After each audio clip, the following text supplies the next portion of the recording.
Takže teraz je priestor na otázky. Ak už nejaké sú, tak sa pokojne môžete pýtať. Ja mám takú jednu pripravenú štartovaciu, ktorá je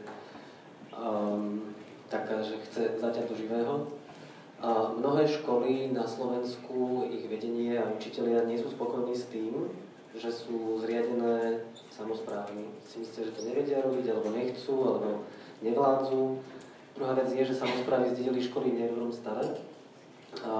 Mali veľký modernizačný dlh, potrebovali investovať do infraštruktúry a možno ten pedagogický proces alebo metodická podpora išli do úzadia, alebo jednoducho na to nebolo know-how. Vy ste úplne prvý krok v Estónsku urobili decentralizáciu, pomerne hĺbkovú, školy majú pomerne veľkú autonómiu, to isté učitelia. Neľutujete to? Alebo keď sú problémy, ktoré sú so zriaďovateľstvom, tak ako by ste ich odporúčali riešiť?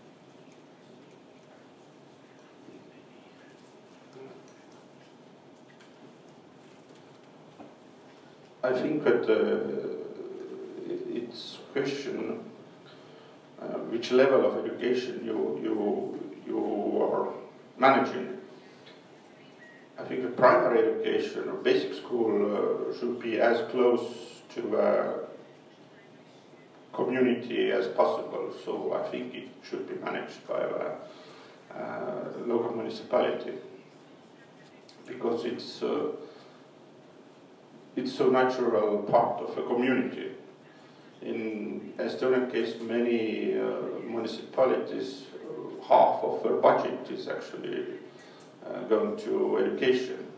And the system in Estonia is that you get this central support, as I described here, the amount what you get from the central government, but most of the municipalities add something by themselves also. They are not distributing the government money also only, and so they can, of course, shape the school curriculum according to the local needs, and usually it's a matter of honor.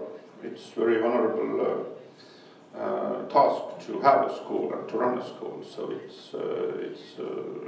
but of course, on our hand, when there are problems with quality, that was on the level of upper secondary education, what in Estonia we could very clearly see that the number of students was too low. That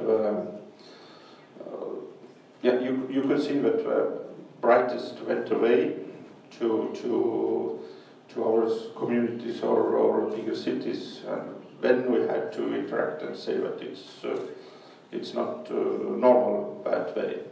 But that's a question of really preparation for higher education. And even vocational education institutions are central government managed in Estonia. So I think that basic school, it's in the right hands when the local community takes care of it. But the approach is where maybe you should have a network for all the country when it can't be centralized. Ďakujem. Nejaká otázka? Páči sa? Dve, vidím. Thank you. I can ask in English. Most decision makers here would probably say that the main role of a school is to prepare you for a job. And therefore, vocational education should be prioritized, or in general education should be science, technology, and math. And things like humanities or arts or politics, those are almost a distraction from this main role. I'm wondering, what is your response, either personally or what is Estonia's experience with this idea of the main role of education? Thank you. We have had long discussions about that also, but on a local level it's clearly that you're preparing a young citizen for life. You're not preparing him or herself for a specific job in the basic school. That's quite clear. What we are trying to do is to really help their we don't have a system like in some German-speaking countries, but you have to make this decision very early. It's after basic school you make this decision, but we have to help them to understand which is the best way. Is it to go into upper secondary or is it vocational? And that's why in many cases where ownership of school by local municipalities is also very good, because the local companies are also interested in some kind of continuous development, so they can provide visits, and it's very popular with parents or graduates, even from basic schools, they go and give some lessons and so on. So, and they're not, of course, talking that come everybody and become fishermen or something like that, but we are talking what it looks like and what it's about. But yeah, humanities, languages, with general skills, they are more and more important in nowadays world. You can easily, relatively easily, to obtain a specific qualifications, but when you are not getting those general skills and knowledges, how to learn, and that is basic school level, when it will be much more difficult to give them later.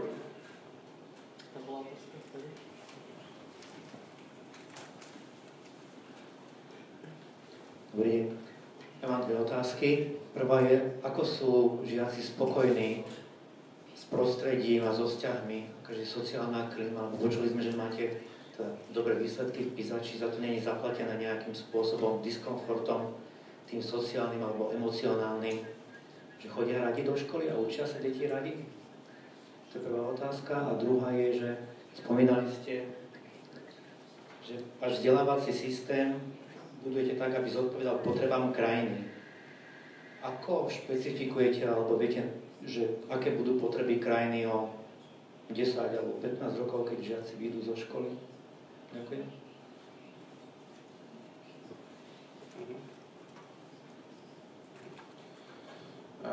First question, I have to admit that yes, our kids are not the happiest. The happiest, I think, were in Paraguay, but they had also lowest academic results. But they are not most unhappy also. They were exactly the same level with Finland, so it's not so bad as the situation is in some Asian countries, where really the studying is so hard work that you can't do anything else. But in our system, we promote that at the school you have to go to take your hobby and to go in for sports also. So I think it's still well balanced. I can't say that we are very happy, but on our end. But about this needs of society, you have created specific program which is skill forecasting system for next 10 years. And we're going through all 25 fields of economical sectors with employers, analysts, international analysis. And we are not pushing students to choose one or other thing, but we say that in 5 years probably something that will happen. For example, the job of accountant, which is one of the most popular in vocational education. The companies itself said that the technology will take over some levels of this accountant job already in 4 or 5 years, because all it will be without papers. The computers will change the information which is right now controlled by the humans, saying that yes, this account has to be paid and it's validated and so on. So we have to say that in that field, automatization will probably make the some, I don't know, 2,000 jobs disappear in 5 years, but it's up to students to decide if they take the chance and still go and study and become accountant or not. Or we say that the teacher's job will not disappear in the next 20 years probably, and go and take a teacher's job instead. So, and more are taking teachers, but there are of course you can't say 100% what's going to happen, but still you can see the fields where technology is taking over already quite clearly.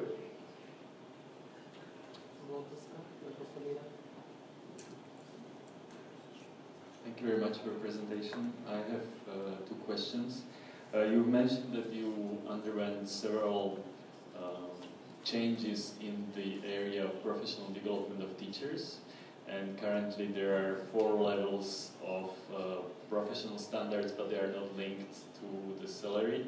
So my question is, how do you actually motivate teachers to undergo their professional development? Like, what is the system of motivation, and who actually provides the education or in-service training for teachers currently, and how is the quality guaranteed if there are some non-state providers of this education?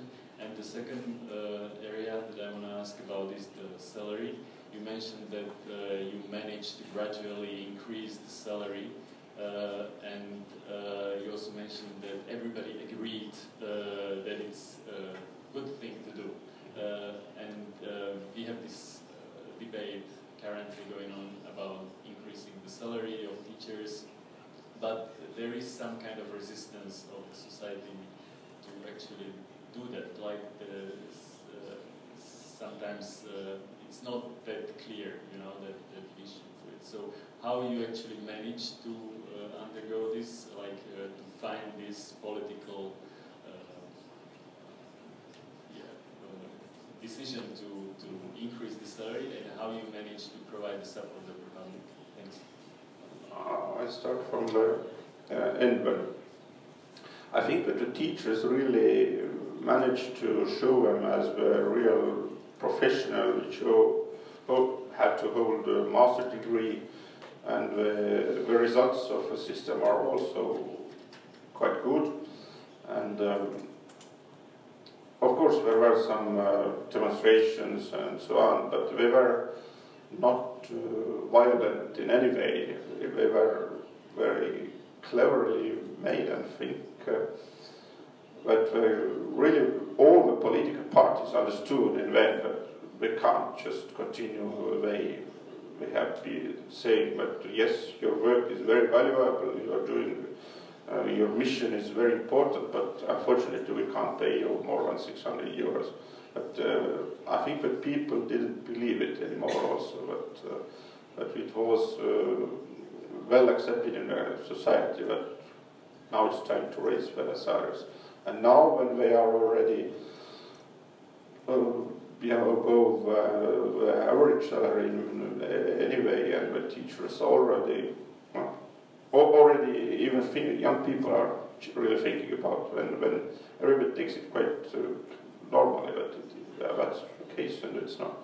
But as I said, in maybe really small communities in rural areas where average salary is lower, and it's creating some tensions, because our approach is that you are doing the same work actually.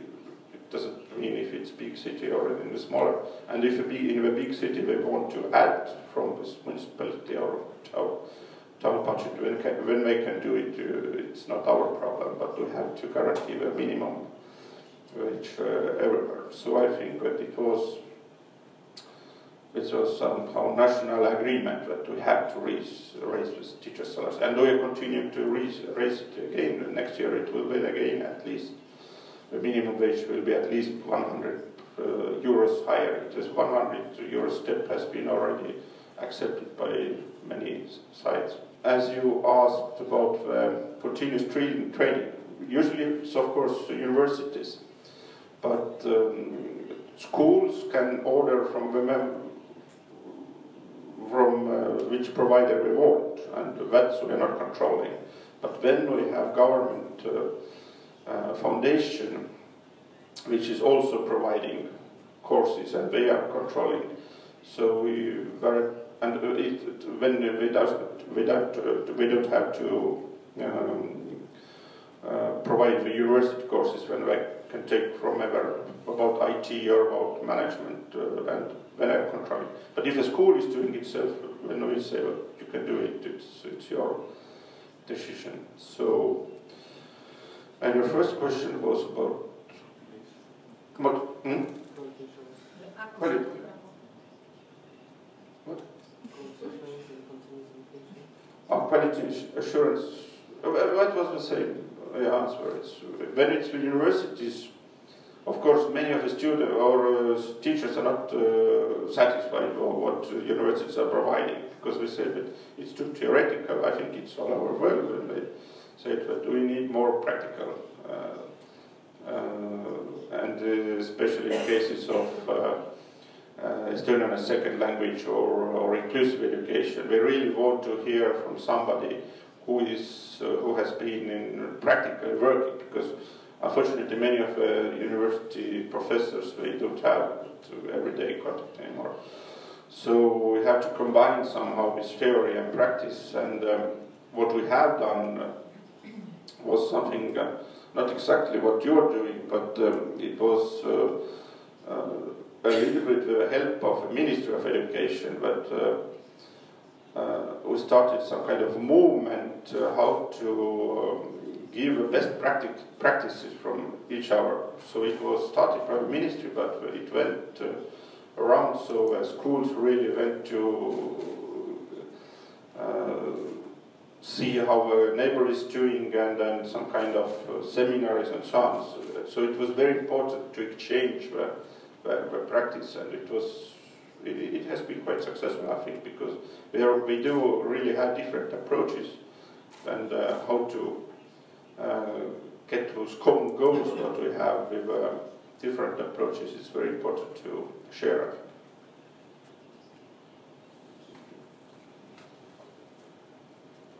I have a question which is linked to this one.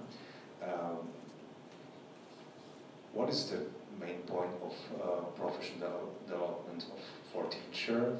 Is it based more on individual support of teacher or cooperative methods like communities of practice or lesson study or instructional rounds in, knowledge management? Now I remember you asked to have those 4 standards, but they are not linked to salary directly. Headmaster at school has very big power, and what is set by government centrally is only a minimum wage. At least every teachers, per one teacher you get additionally 20% at least, which the headmaster can use for paying what the regulations of the school actually are saying. So it's not centrally said, but of course most of headmasters say also that of course professional development is very important for yourself, but I take it account when you are doing it, when you are helping your younger colleagues, when you are working more with just your 16 or 21 contact hours. So it's on a school level decided very much. We have some discussions, but should we introduce again some kind of at least helping material for the schools, but we have avoided it, because everything which ministry says or writes down, it usually, if it's not legislatory or not, or usually schools take it off. No, it's what the minister has said. So we have tried to avoid and really give a power to headmasters. In some cases, of course, some maybe teachers, very good teachers, have suffered because it's much easier to give the same salary to all the teachers.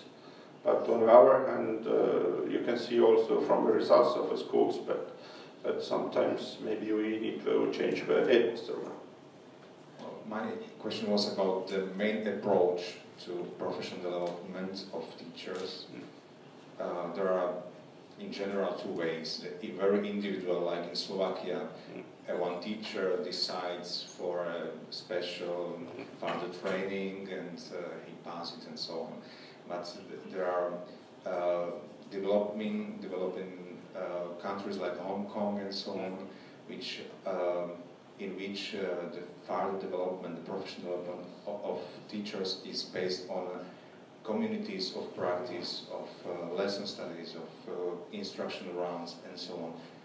What is the I think we are still a bit more like, if you describe Slovakia, like this individual professional which wants to develop best by him or herself, but at the same time we are funding special training courses where we have to act like a team.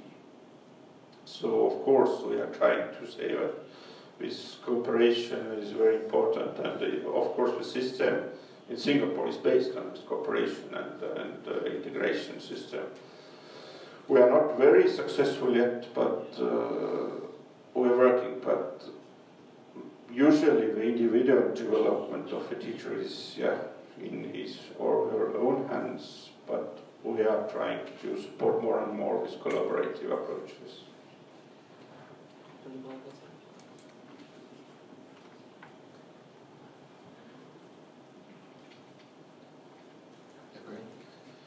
Ja by som mal dve otázky. Jednak na Slovensku existujú tzv. Školské rady, kde majú zastúpenie rodičia, zriaďovateľ, samospráva ako taká a zároveň pracovníci škôl.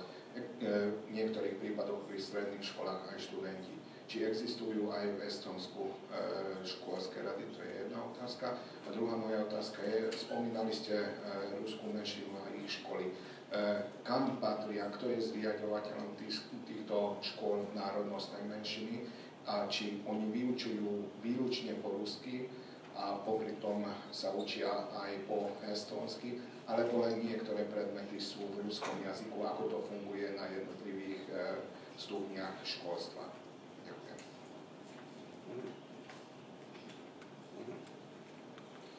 Yes, we do have school boards where the parents and school owners and different parts.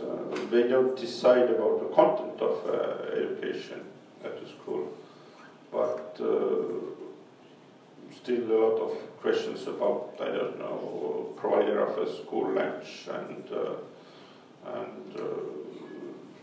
some technical things. But we are discussing, of course, what's going on at the school, and if there are some complaints from the parents when they take it up. And so yes, we do have school boards, but the decisions are made still by the headmaster and pedagogical staff.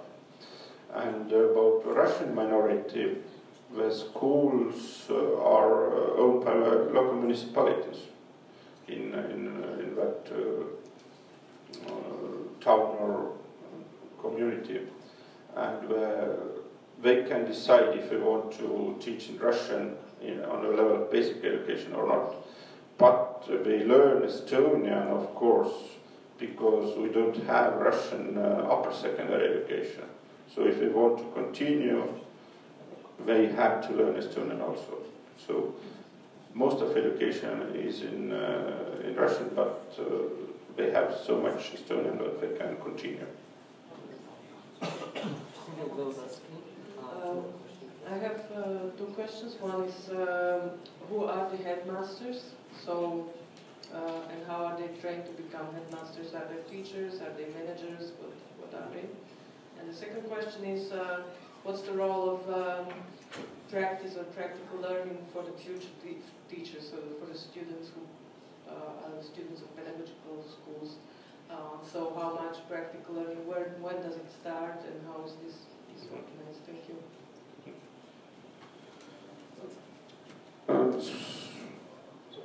It's a bit strange, but earlier the school headmaster was more responsible for building of a school. Building was warm and everything was in order, and when we chose only very good pedagogical background managers. Now, when the responsibility of headmaster is to lead this pedagogical process and work with the people, we have said that it's enough when the headmaster is school manager. So, of course, usually they have some pedagogical background, and the best ones are chosen, but more and more people coming without pedagogical background have become headmasters also. But they have, of course, also taken courses, and in most cases, of course, the headmaster is teacher also, if it is possible, when we won't lose the contact with the real world. But more and more headmasters are coming. Another interesting thing is that the work agreements with the headmasters, they are not, they are for the whole life in a way. They are not 5 years or 10 years agreements. Only if something very serious happens or the headmaster wants to go away, when it's terminated. But we are changing it a little bit so we can evaluate headmasters every 5 years, because maybe those system changes, but we let in a liberal way more headmasters in some cases where maybe, of course, in the local community is against this headmaster, she has to go anyway, but a little bit more evaluation and feedback to them. But about teacher training, usually they go to schools not too early, not to frighten them away from school, but at least they have 1 year after graduation with preparation year to become teacher.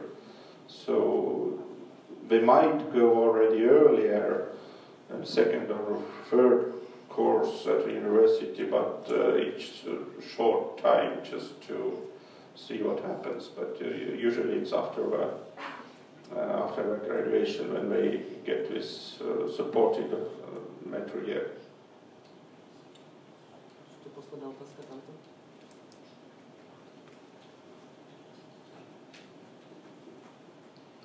Jedna konkrétna otázka. Aký je stav migrácie stredoškolských a vysokoškolských študentov, zahraničných, domácich a opačne?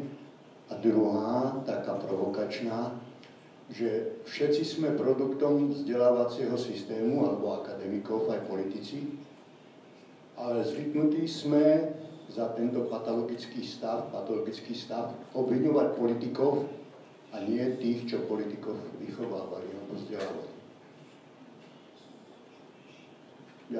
Aký je váš názor teda na tento paradox?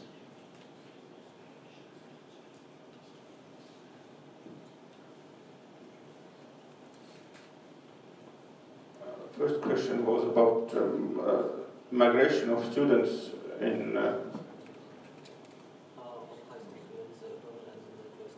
high school. Oh, university. Yeah, we have in some fields very many foreign students, especially in ICT and medical students and veterinary. But it's a specific question that the Finnish students are coming to Estonia. So in some fields there are more than 20%. And music is also. Estonians are not so eager to go abroad. So we get more foreign students in when they go out. And Erasmus Plus is very popular in Estonia also.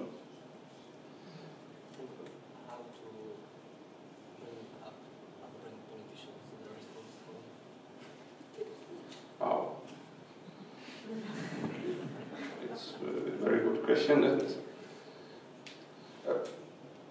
I don't know what happened in Estonia because the position of Minister of Education was not considered as most important for, I don't know, 10 years ago. But something happened after that. We have had all of ministers of education for last 5 or 6 years, which were chairmen or vice chairmen of party. So they can't say that I cannot decide and I don't have resources. If they have something to say in their party, then they have to act like a real minister. And we have been quite lucky with that. But what to say to politicians which don't take this responsibility? It's in democratic society, it's only elections. But I think that more and more discussions you have about different topics, it brings up what is wrong actually, and what decisions are made right and what decisions are made wrong. So it helps to solve the problems, I think, and find maybe the politicians which don't want or can't decide. Takže riešenie je, že budúci jubilejný 20. minister alebo ministerka školstva musí byť aspoň podpredseda strany. A ja veľmi pekne ďakujem nášmu hosťovi za množstvo inšpiratívnych myšlienok a odpovede na vaše otázky.